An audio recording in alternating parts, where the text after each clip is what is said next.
Brussels has been urged to impose an unlikely blockade on the racist UK in response to the trilateral security deal between Britain, the US and Australia this week, which has cost France a submarine deal with Canberra worth £90 billion. The bizarre suggestion was floated by Twitter user Mia Queef, an advocate of Scottish independence, judging by her Twitter handle. In a post, the announcement, by Boris Johnson, US President Joe Biden, and Australian President Scott Morrison earlier this week, she posted, France, our pure EU member, has lost a €90 billion contract to build subs because of Brexit. Ms. Queef, whose Twitter page features a picture of herself draped in an EU flag, added, the EU must make sure that the UK pays compensation to France and impose a total blockade until the racist UK pays up. The self-proclaimed Shia goddess, whose page claims, we've left the most important community the world has ever known, declared, good EU citizens can't lose out because of Brexit.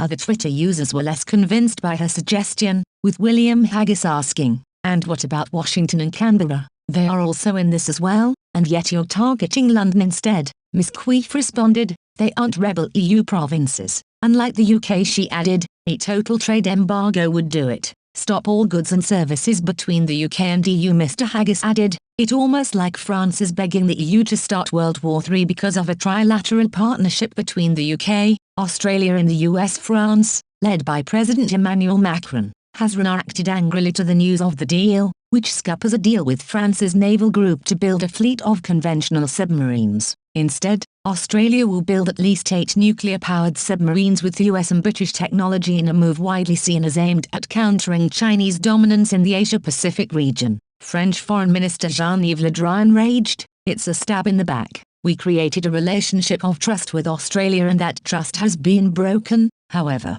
Mr. Morrison responded by saying he had raised the possibility that Australia might scrap a 2016 submarine deal with a French company in talks with the French president in June, rejecting French criticism that it had not been warned. He told 5AA Radio, I made it very clear, we had a lengthy dinner there in Paris, about our very significant concerns about the capabilities of conventional submarines to deal with the new strategic environment we're faced with. I made it very clear that this was a matter that Australia would need to make a decision on in our national interest. Meanwhile, UK Defence Secretary Ben Wallace acknowledged France's frustration from France after speaking to French counterpart Florence Parly on Wednesday night. He told BBC Breakfast, I understand France's disappointment. They had a contract with the Australians for diesel electrics from 2016 and the Australians have taken this decision that they want to make a change. We didn't go fishing for that, but as a closer lie when the Australians approached us of course we would consider it.